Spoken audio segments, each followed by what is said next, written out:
The summer sun hung low in the sky, casting an orange glow over the winding back roads as Mark, Lisa, and Kevin piled into Mark's beat-up SUV. It was a spontaneous trip, just the way they liked it. College classes had ended a week ago, and the three friends had decided that a road trip was the perfect way to celebrate their newfound freedom.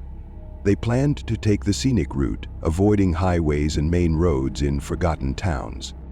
Mark was the designated driver, a role he embraced with enthusiasm. He was a thrill seeker at heart, always up for an adventure. Lisa, sitting shotgun with her phone and a worn map spread across her lap, was the navigator. She loved the thrill of exploring new places, even if she sometimes got them lost. Kevin, the self-proclaimed skeptic and eternal joker, occupied the back seat. His sarcastic remarks and love for poking fun at superstitions kept the group entertained. And sometimes annoyed. As they sped down the road, windows rolled down and music blasting, the trip seemed perfect. The weather was ideal, the scenery stunning, and the sense of freedom intoxicating. They laughed, sang along to old songs, and traded stories about their plans for the future. None of them suspected that their carefree adventure was about to take a dark turn. The day wore on, and as the sun dipped closer to the horizon, they realized the gas gauge was dangerously close to empty.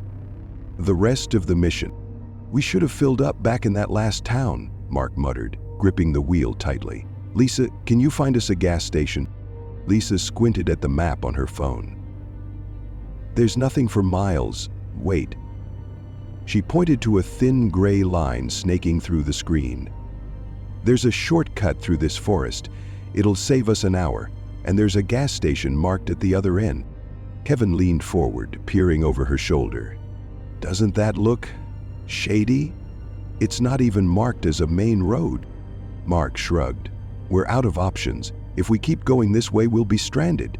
Let's give it a shot." They turned onto the narrow road, which was barely more than a dirt path framed by towering trees. A weathered sign at the entrance read, "Hazardous Road. Enter at your own risk." Kevin snorted. "What is this, a horror movie? Next thing you know, we'll find a haunted gas station." "Cut it out," Lisa said, rolling her eyes. "We'll be fine." The further they drove, the darker it got. The trees grew thicker, their gnarled branches reaching across the road like skeletal fingers. The cheerful chatter in the car dwindled as an uneasy silence settled over them. Even Kevin's usual sarcasm dried up. After what felt like hours, they spotted a flicker of neon through the trees. It was a gas station, but something about it seemed wrong. The building was small, its exterior peeling and weathered. The neon sign buzzed weakly, flickering between open and an unlit section where the rest of the letters had long since burned out. "The told ya, haunted gas station," Kevin muttered as they pulled up. Mark turned off the engine and stepped out. "I'll see if they have gas. You two wait here." Lisa and Kevin watched as Mark approached the station. He peered through the glass door, hesitated, then pushed it open. Lisa tapped her fingers on the dashboard, her unease growing. The place seemed deserted, and the eerie quiet of the forest pressed against the car windows. A minute later, Mark emerged, his face pale. "No one's in there. The place looks clean, like someone's been here recently, but there's no sign of anyone."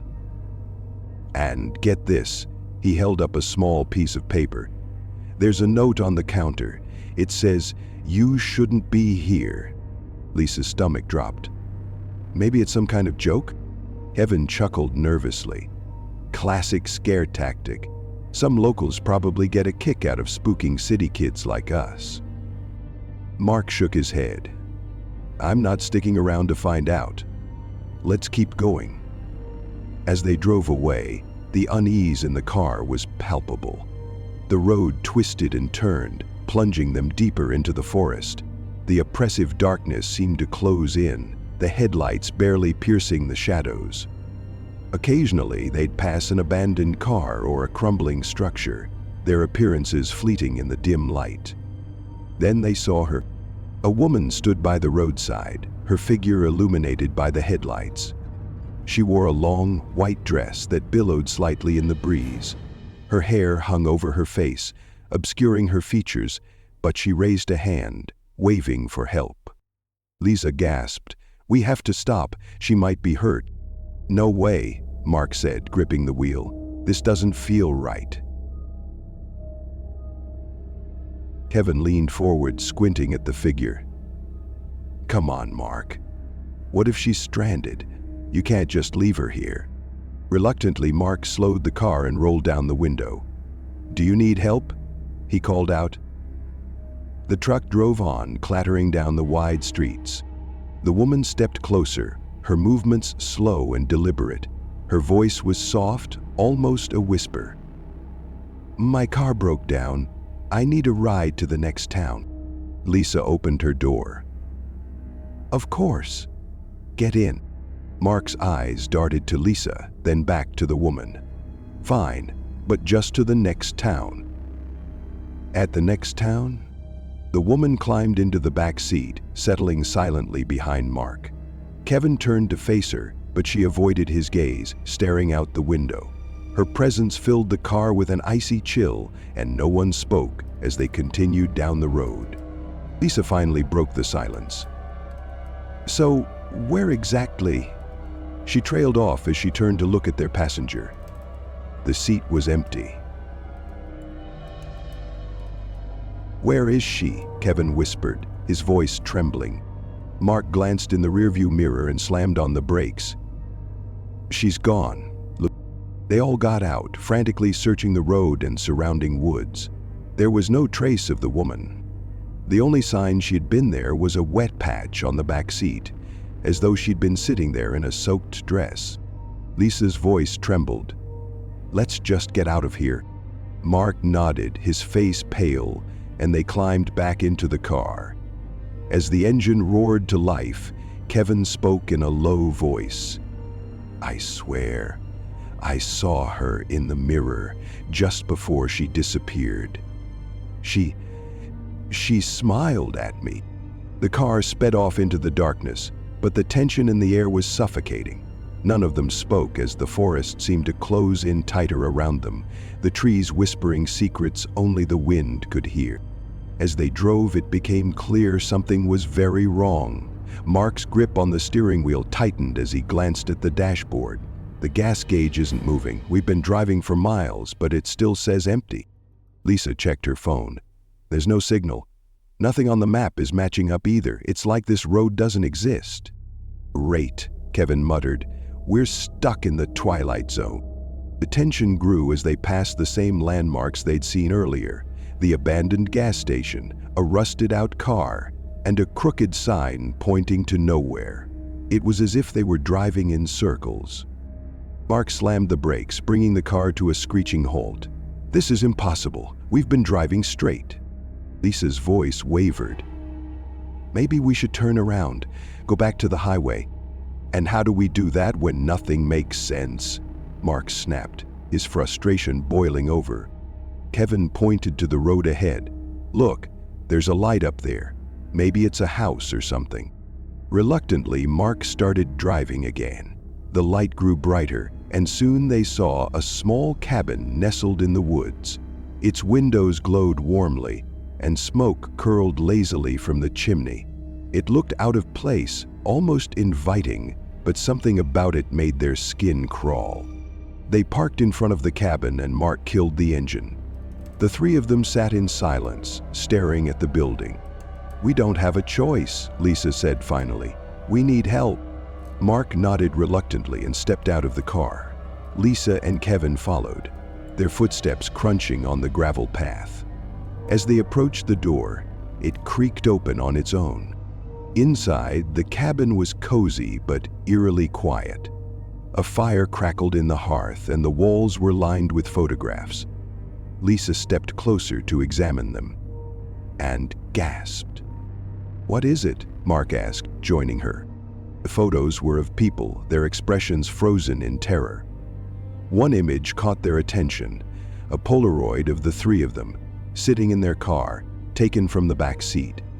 Kevin backed away. "We need to leave, now." Suddenly, the doors slammed shut, and the sound of footsteps echoed around them. Shadows danced on the walls, growing larger and more menacing. Lisa screamed as the fire flared up, casting an unnatural glow over the room. Anger spilled out of rain and dripped down the woman's face. Mark grabbed her arm. "Run!" They bolted for the door, Kevin trailing behind. The shadows seemed to reach for them, their whispers growing louder. Mark kicked the door open and they sprinted back to the car. As they sped away, Lisa glanced in the rearview mirror. The woman in white stood in the middle of the road, her glowing eyes locked onto them. A chilling smile spread across her face before she vanished into the darkness. The road ahead seemed endless, an abyss of black that swallowed the headlights. The group's breathing was ragged, their nerves frayed to the breaking point. Then the car began to sputter. The engine whined, coughed, and fell silent, leaving them stranded in an unnatural silence. "This can't be happening," Mark muttered, slamming his fists against the steering wheel. "We have to move," Lisa whispered. "We can't stay here." A faint sound broke the silence. Footsteps crunching on the gravel road. It was slow, deliberate, and getting closer. Kevin fumbled for the flashlight under his seat, but the beam barely penetrated the oppressive darkness. "Who's there?" Mark shouted, his voice cracking. The footsteps stopped, replaced by a low, guttural laugh that sent chills down their spines. The flashlight flickered, revealing the woman in white standing just feet away, her eyes glowing like embers. Her smile widened, revealing jagged teeth. "Run!" Lisa screamed, shoving the car door open. They scattered into the woods, branches clawing at their clothes and faces as they stumbled blindly through the underbrush. Mark led the way, his heart pounding in his chest. Behind him, he could hear Lisa's panicked breaths and Kevin's labored steps. The woman's laughter echoed through the trees, always too close for comfort. "This way!" Mark yelled, spotting a faint light in the distance.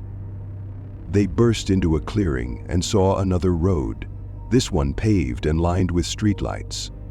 A car's headlights appeared, and Mark waved frantically. The vehicle screeched to a halt, and an older man rolled down the window. "What are you kids doing out here?" "Please help us," Lisa cried, tears streaming down her face. The man ushered them into his car without question, locking the doors as he glanced nervously into the rearview mirror. "You shouldn't be on that road," he said quietly. "People go missing out there." "What are you talking about?" said Ty. "What are you saying? People go missing out there?" The group sat in stunned silence as the car sped away. The man dropped them off at a nearby diner, where the warm glow of fluorescent lights and the chatter of patrons felt like salvation. The friends never spoke about the incident again. They parted ways at the end of the summer, returning to their lives and trying to forget the nightmare they had escaped. But the memory lingered, a shadow that haunted their dreams. End of chapter 114. Mark sold his car and refused to drive at night. Lisa developed a fear of dark roads, her adventurous spirit replaced by caution. Kevin, once the skeptic, became obsessed with researching urban legends, convinced that what they had encountered was far from ordinary. Years later, Lisa found herself driving late at night on an unfamiliar road. Her heart raced as she passed a weathered sign that read, "Hazardous road, enter at your own risk." For a moment, she thought she saw a figure in white standing by the roadside, her hand raised in a silent plea. Lisa didn't stop. She pressed the accelerator and sped away, the haunting laughter of the woman echoing in her ears. Then, without warning, Charlie's body went limp. There's something strangely calming about driving alone at night.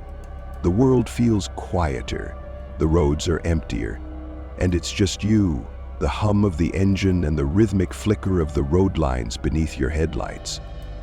It's almost meditative, or at least that's how I used to feel about it.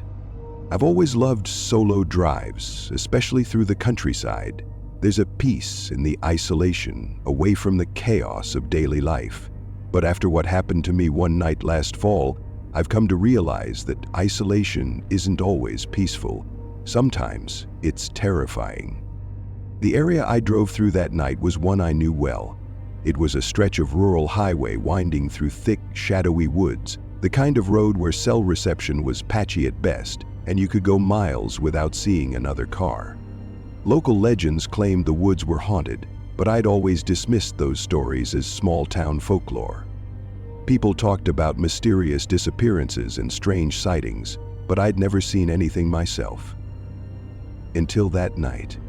This isn't one of those stories you hear around a campfire where the horror feels distant and exaggerated. What happened to me was real, and to this day, I can't drive alone at night without feeling the hairs on my neck stand on end. It was a Friday evening and I'd just finished a grueling week at work. My friend Sarah had invited me to spend the weekend at her cabin, which was about 2 hours away. I packed a small bag, grabbed my keys, and hit the road. The drive to Sarah's cabin was familiar. I'd made it several times before. But this time felt different. I left my house around 10 p.m., hoping to avoid the late evening traffic. By the time I hit the highway, the world had already quieted down. The roads stretched out ahead of me, empty and dark, with only the glow of my headlights cutting through the thick night. I'd always found night drives comforting, but this time, an uneasy feeling settled in my chest. I told myself it was just exhaustion and turned on the radio to drown out my nerves. Static. The station I'd been listening to earlier wasn't coming through anymore. I switched to another channel, but the static persisted. Annoyed, I turned it off altogether, letting the hum of the engine fill the silence instead. As I drove, the trees lining the highway seemed to grow denser, their shadows stretching long across the road. The moon hung low in the sky, casting a pale light over everything. I glanced at the clock on my dashboard. 11:15 p.m. I still had over an hour to go. The road ahead was empty, as usual. No cars in sight, no streetlights, just endless asphalt disappearing into the horizon. I adjusted my grip on the steering wheel, trying to shake the growing sense of unease that crept over me. About 30 minutes into the drive, I saw it. An old, beat-up car parked on the shoulder of the road. Its hazard lights blinked weakly, casting a faint orange glow against the surrounding darkness. Next to the car stood a figure, waving their arms frantically. Instinctively, I slowed down. My headlights illuminated the figure, a man wearing a dark jacket and jeans. His face was pale, almost gaunt, and his movements were jerky, desperate. He waved at me with one hand, while the other pointed toward his car. "Help!" he shouted, his voice muffled by the rolled-up windows. I hesitated. Everything in me wanted to be the kind of person who would stop and help, but something about the situation felt off. Maybe it was the emptiness of the road, or the eerie stillness of the night. Maybe it was the way he looked, like he hadn't slept in days. My heart raced as I debated what to do. "Just keep driving," a voice in the back of my head urged. "It's not safe." I pressed my foot on the gas and drove past him. In my rearview mirror, I saw him lower his arms, his figure growing smaller and smaller until it disappeared into the darkness. Oh, I tried to rationalize my decision. Maybe he'd run out of gas or had a flat tire. Someone else would come along and help him. It wasn't my responsibility. But as I drove on, that uneasy feeling only grew stronger. About 10 minutes later, headlights appeared in my rearview mirror. At first, I thought nothing of it. It was a relief in a way to know I wasn't completely alone on this road. But as the car drew closer, I realized it looked familiar. The man in the car proceeded to pull off the road and start climbing out of the house. It was the same old beat-up car, the same one I'd seen parked on the shoulder. From the edge of the powder ringer, my stomach dropped. The car sped up until it was right behind me, its headlights glaring in my mirrors. My hands gripped the steering wheel tightly as I tried to stay calm. Maybe it was a coincidence, I thought. Maybe he'd managed to fix his car and was now heading the same way as me. But deep down, I knew that wasn't the case. It's not just the pain, I told myself, but the feeling of being alive, of being shared. The car's headlights began to flash, high beams on, high beams off, over and over again. It was aggressive, erratic. My heart pounded as I tried to figure out what to do. Should I pull over, speed up, call the police? I reached for my phone, but when I looked at the screen, my heart sank. No service. Of course, I was in the middle of nowhere. The car behind me swerved into the opposite lane, pulling up beside me. I glanced over and saw the driver, his face obscured by shadows. In the passenger seat, another figure leaned out of the window. I couldn't make out much, but I saw something glint in their hand, something metallic. My mind raced. Was it a weapon? I slammed my foot on the gas, my car surging forward. The old car fell behind, its headlights shrinking in my rearview mirror. For a moment, I thought I'd lost them. But then the headlights appeared again, growing larger as the car closed the distance between us. My heart pounded in my chest as the car behind me grew closer. This was no coincidence. They were chasing me. I pushed the gas pedal to the floor, my car roaring down the empty highway. The speedometer needle crept higher, but the old car stayed right on my tail, its high beams glaring in my mirrors. Soon they weren't just following me, they were toying with me. The high beams flickered erratically, alternating between blinding bursts of light and pitch-black darkness. The car swerved from side to side, occasionally veering into the opposite lane before darting back behind me. I gritted my teeth and tried to focus on the road ahead. The last thing I needed was to lose control of my car. But the erratic movements of the car behind me made it impossible to concentrate. I had no idea what they wanted or how far they were willing to go. Up ahead, I spotted a small turnoff. It wasn't much, just a dirt road leading into the woods. But it was my only chance. If I could lose them in the trees, I might be able to buy myself some time. Without hesitation, I yanked the steering wheel to the right and veered onto the dirt road. The car behind me skidded to a halt, its tires screeching on the pavement. For a moment, I thought I'd shaken them. But then I saw the headlights turn toward me, their beams cutting through the dense trees. They were coming after me. I sped down the bumpy dirt road, the branches of the overhanging trees scraping against my car like skeletal fingers. My tires kicked up clouds of dust, obscuring the view behind me. But the other car wasn't far behind. Their engine roared as they navigated the uneven terrain, closing the gap between us. My heart raced as I searched for an escape route. The dirt road was narrow, with thick trees on either side. There was nowhere to go but forward. I could feel the walls of the forest closing in around me, the oppressive darkness swallowing my headlights. Suddenly, I spotted a faint light up ahead. It was dim and flickering, but it was enough to give me hope. I pressed the gas pedal harder, my car lurching forward. As I got closer, the light grew brighter, revealing a small clearing with an old abandoned gas station. I skidded to a stop in front of the gas station, my tires kicking up a cloud of dust. The building was dilapidated, its windows shattered and its walls covered in graffiti. But it didn't matter. It was a haven. Or so I thought. I jumped out of my car and ran toward the building, my heart pounding in my ears. Behind me, I heard the other cars screech to a halt. Their engine cut off, leaving an eerie silence in its wake. I didn't dare look back. The gas station door creaked as I pushed it open. Inside, the air was stale and thick with the smell of mildew. Broken shelves and discarded debris littered the floor. I searched for a place to hide, but the building offered little in the way of cover. Suddenly, I heard footsteps outside. They were slow and deliberate, crunching on the gravel. My breath caught in my throat as I crouched behind an old counter, my eyes fixed on the doorway. "Welcome," she called. The footsteps stopped, and the door creaked open again. I held my breath, my heart hammering in my chest. A shadowy figure stepped inside, their silhouette illuminated by the faint moonlight streaming through the broken windows. Finally, the light came on from within. They didn't say a word.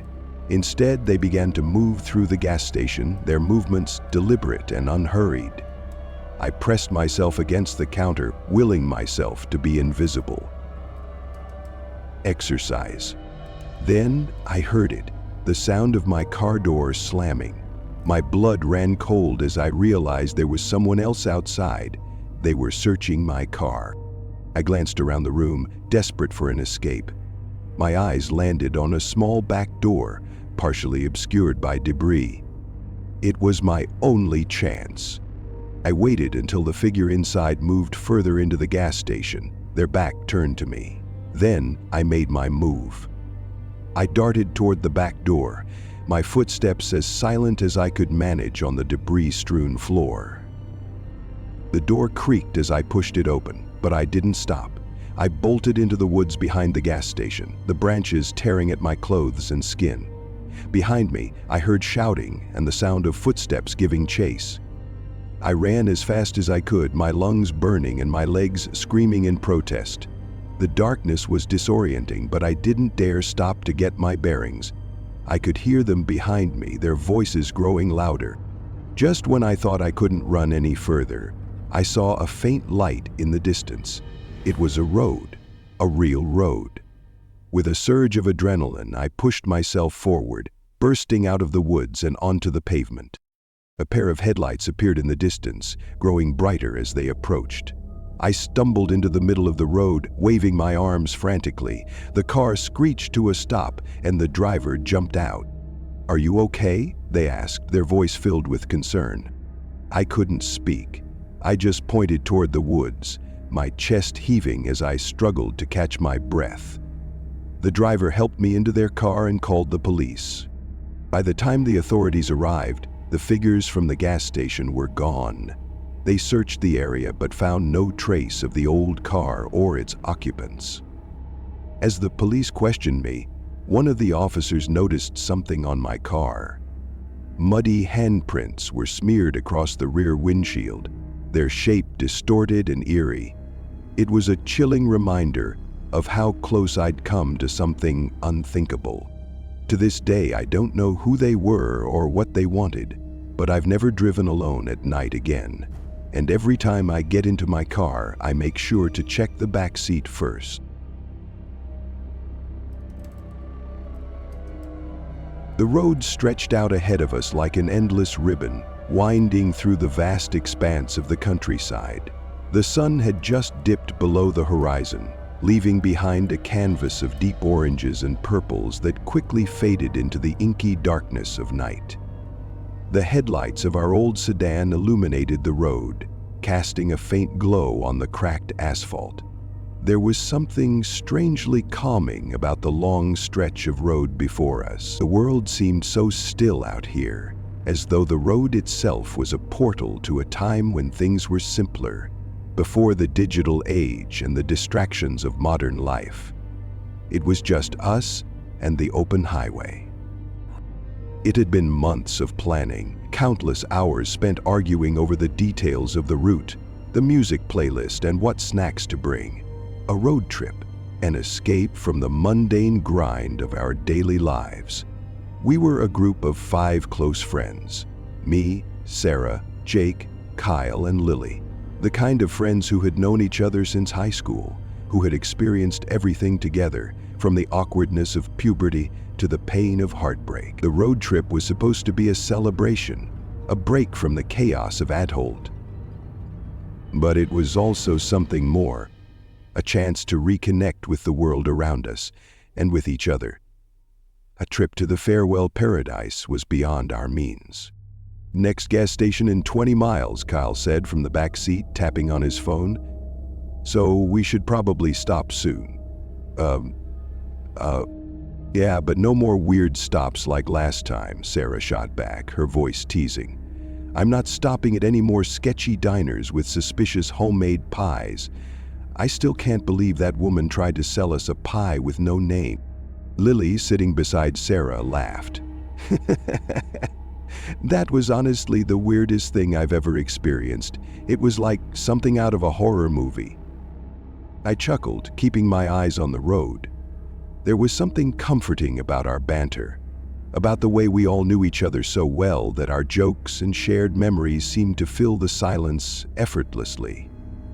We had passed through a few small towns already, each one smaller and more deserted than the last. The further we went, the more we felt the pull of the open road, the sense of adventure that comes with being away from everything familiar.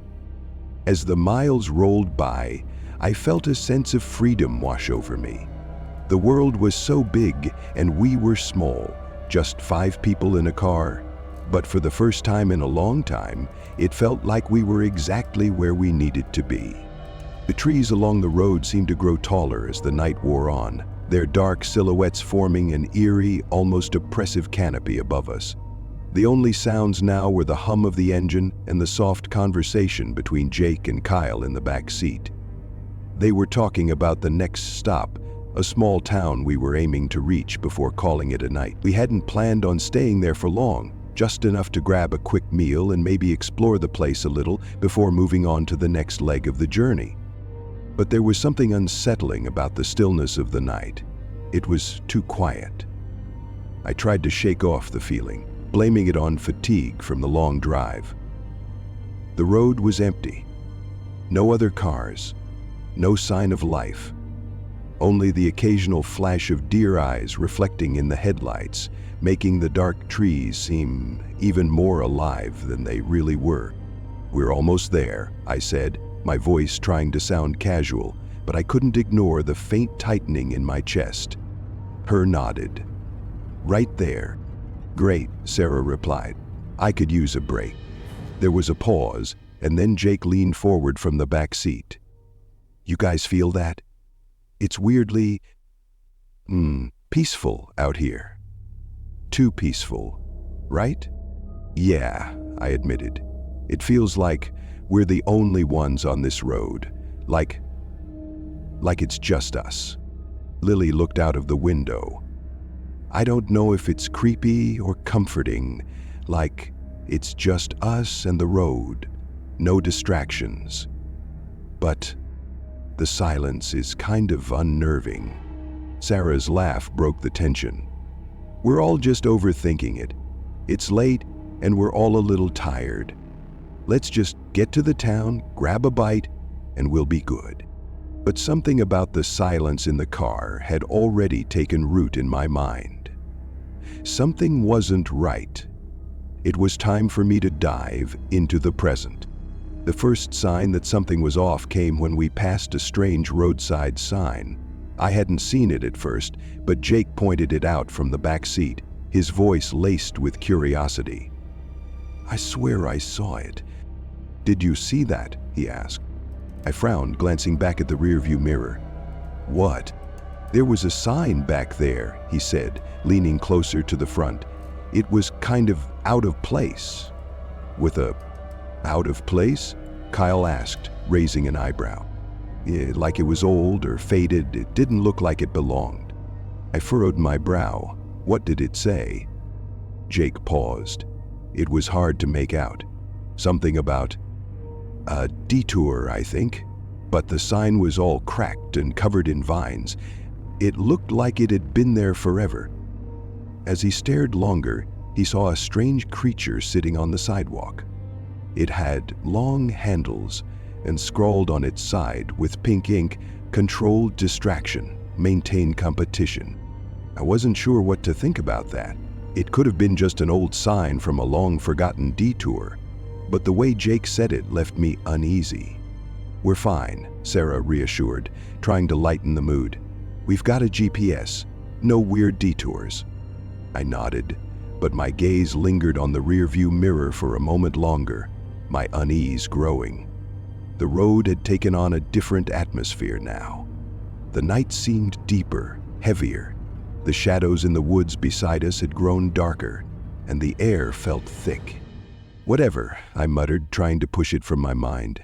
"We're almost there, just a few more miles." The silence returned, broken only by the sound of the tires humming against the asphalt.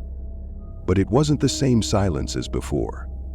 This felt thicker somehow, filled with an underlying tension.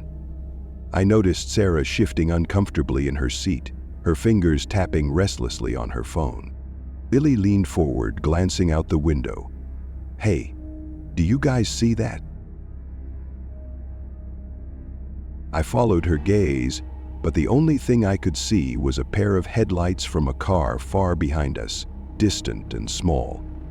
It wasn't enough to be concerned, but I couldn't help but feel a slight unease. "Is someone behind us?" she asked. I squinted, trying to make out the car in the distance. It seemed to be traveling faster than we were, closing the gap between us with each passing minute. At first, I thought it was just another car, but as the minutes passed, I realized it was getting closer. Far too quickly. "It's nothing," I said, my voice trying to sound convincing. "It's just another driver. Maybe they're trying to catch up." But the closer the car got, the more uncomfortable I felt. It wasn't the speed of the vehicle that unnerved me. It was the way it seemed to mimic our movements. Every time I made a slight turn or adjustment, the car behind us would do the same. It was like it was following us, trying to stay in sync with our every move. "Okay, now that's weird," Kyle said, breaking the silence. I glanced over at him. "What do you mean?" "Then car," he said, pointing behind us. "It's been following us for the last few miles. It's not speeding up, but it's not falling behind either. It's just there." I turned the rearview mirror again, my heart starting to race. Sure enough, the car was still there.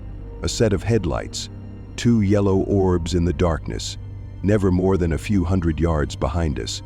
It wasn't flashing its lights. It wasn't trying to pass. It was just there. The unease that had been creeping up my spine was now a full-blown sensation. I tried to shake it off, focusing on the road ahead. It's probably just a coincidence. Maybe they're on the same route. BJ assessed every situation before picking the right path. Ultimately, we agreed to walk the rest of the distance. Losing the presence of others in the cemetery would be an impediment. As we continued down the road, the car behind us didn't disappear. It stayed close, a constant presence in the darkness, its headlights a glaring reminder of something unsettling.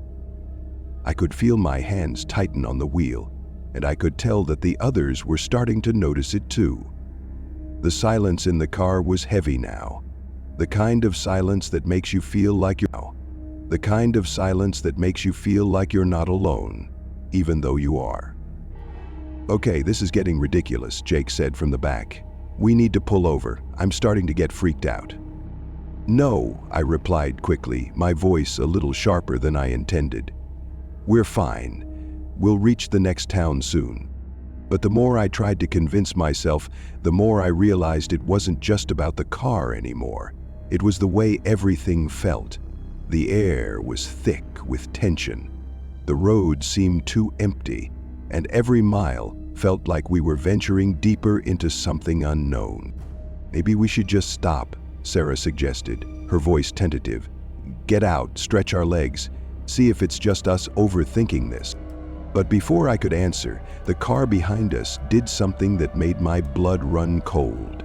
It sped up, closing the gap between us far too quickly. In an instant, it was directly behind our car, almost as though it had rushed forward out of nowhere. I slammed on the brakes, my heart leaping into my throat. The car behind us followed suit, slowing down just as abruptly. "Algie? What the hell is going on?" Kyle demanded, his voice cracking with tension. I had no answers, only an overwhelming sense of dread. Something wasn't right. But just as I was about to suggest pulling over, The car behind us abruptly veered off the road, disappearing into the thick trees that lined the side of the highway. For a moment I sat frozen, staring at the spot where the car had been. Had I imagined it? Or had it truly just disappeared? After a moment I flashed the external monitor in my eyes. But when I glanced at the others, I could see the same fear in their eyes. We drove on, the silence now oppressive. The headlights of our car seemed to cut through the darkness, but it felt like they weren't enough.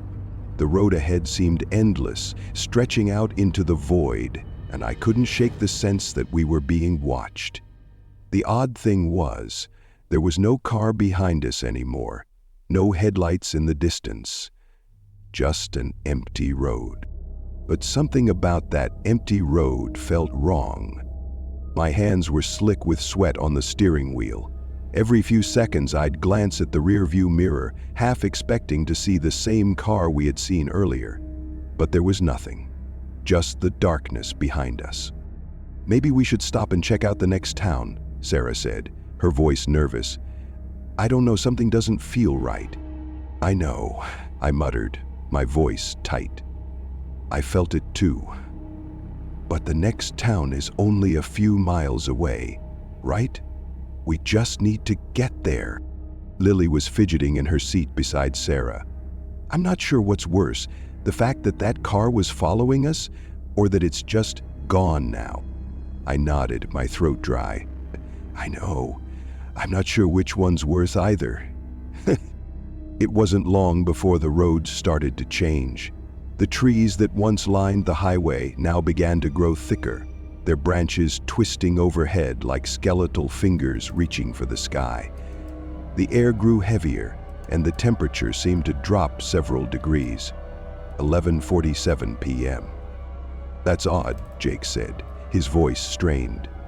"Look at the GPS. We should have passed through the town by now." I frowned. "What do you mean? We've still got a few more miles."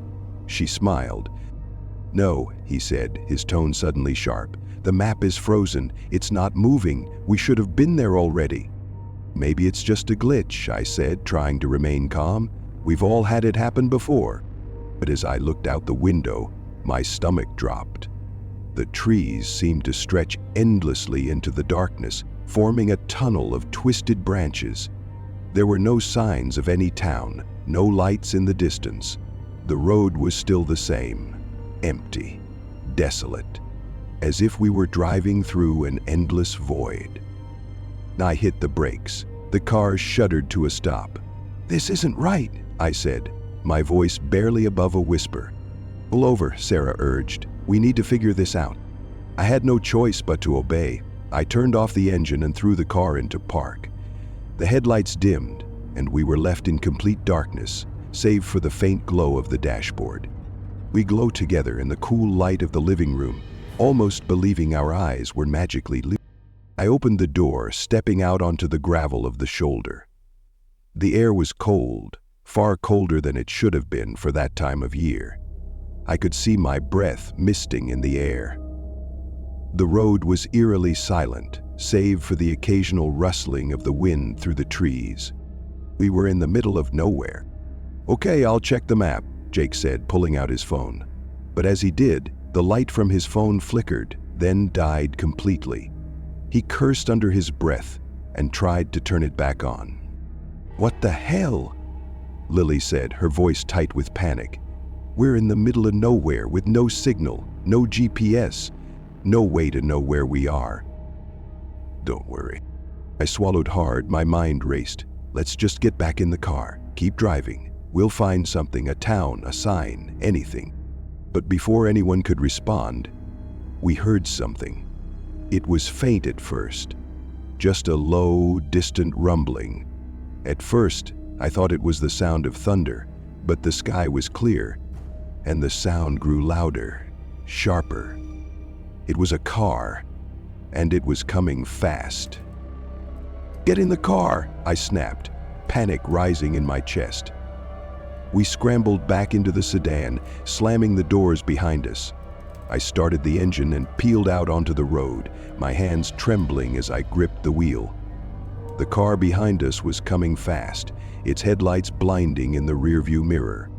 I pushed the pedal to the floor, but the car behind us wasn't backing off. It was gaining on us, getting closer by the second. My main concern was getting out of Constance-town. "They're catching up," Kyle shouted.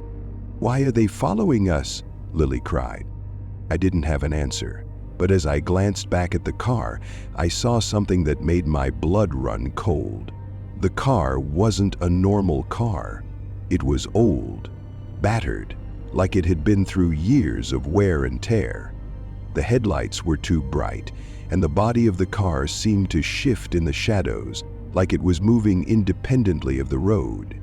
"We need to lose them," I shouted, swerving the wheel to the left, trying to take a sharp turn onto a side road, but the car behind us followed, cutting the corner as if it knew exactly where I was going. Panic surged through me. "I can't lose them. This road is too narrow." And then the car behind us did something that I still can't explain. It suddenly swerved off the road entirely, and for a brief moment I thought it was going to crash. But then, just like before, it disappeared into the trees as though it had never been there at all. For a few seconds I just sat there, my hands frozen on the wheel. The adrenaline coursing through me made everything feel surreal, like I was in some twisted nightmare. "We have to get out of here," Jake said, his voice trembling. "We need to find someone. Someone has to know what's going on." As I accelerated, the trees seemed to close in around us. The road was winding now, the dark shadows cast by the trees twisting and shifting, playing tricks on my mind. I could hear my friends in the back seat, their voices filled with panic, but I couldn't focus on them. All I could hear was the pounding of my own heartbeat. "Look," Sarah suddenly shouted, pointing ahead. "There's a light up ahead, a house." I slammed on the brakes, nearly veering off the road. Ahead, in the distance, there was indeed a small cabin, the faint glow of a single light flickering in the window. It was the first sign of life we had seen in hours.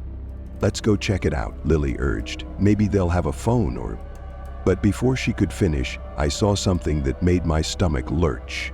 A figure stood outside the cabin, silhouetted against the light. The figure was tall, almost unnaturally so, and they didn't move. They just stood there, staring at us. I don't know how I knew, but I was certain they had been waiting for us. "We need to leave, now," I said, my voice shaking. But before I could put the car in reverse, the figure moved. They stepped forward, and I could hear the unmistakable sound of footsteps crunching on gravel. And then another car, the same battered car from earlier, pulling up beside us. I had no idea how they had gotten there so fast, or how they had known where we would be, but I wasn't sticking around to find out. I slammed the car into reverse and peeled away, tires screeching as we tore down the road, but this time, we weren't being followed. Linda gave a faint cry. We didn't stop until we reached the nearest town, what was left of it. It wasn't much.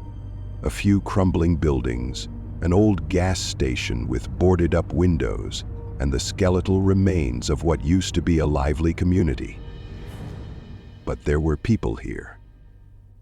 Old men sitting on rocking chairs, a few shopkeepers who stared at us as we rolled into town. But the moment we stepped out of the car, it was clear something was wrong.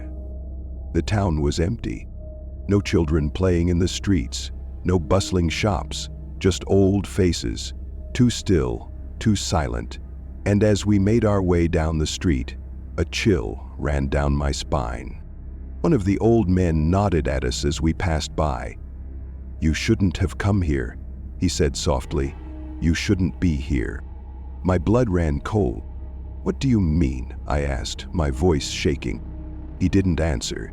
He just stared at me with those empty, hollow eyes. And then, without another word, he turned away and walked into a nearby building, leaving us standing there, unsure of what to do next. We were out of our element. The horror was just beginning. We never spoke about it again. But the memory haunted us all. That night, the road, the car that followed us, and the man in the town who warned us. We thought we'd escaped, but in truth, I don't think any of us ever truly left.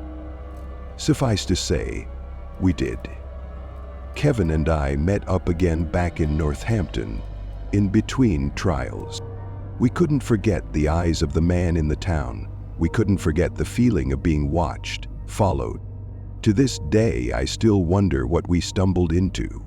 Was it a cult, a trap, or something far darker, something we weren't meant to understand? The roads we drove on are still out there, and sometimes, when I close my eyes, I can still hear the low hum of a distant engine chasing me down. And I wonder if we'll ever be truly free.